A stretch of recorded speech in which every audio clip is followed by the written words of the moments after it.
duk abin da kake yi wasu fa ba za ka taɓa iya burge su ba, ko ma meye kake yi wasu fa ba za ka taɓa iya burge su ba.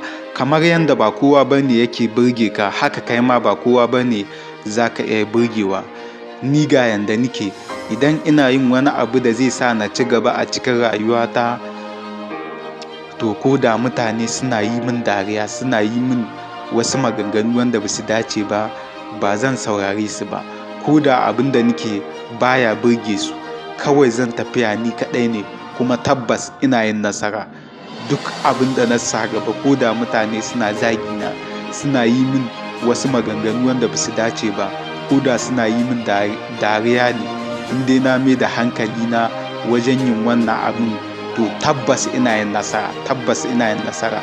Abubuwa da dama ta haka na yi nasara da dama, kuma a yanzu haka ina ci gaba da yin nasara, saboda ba na sauraron wanda suke zagina, suke yi min dariya, suke yi min wasu maganganu wanda ba su dace ba.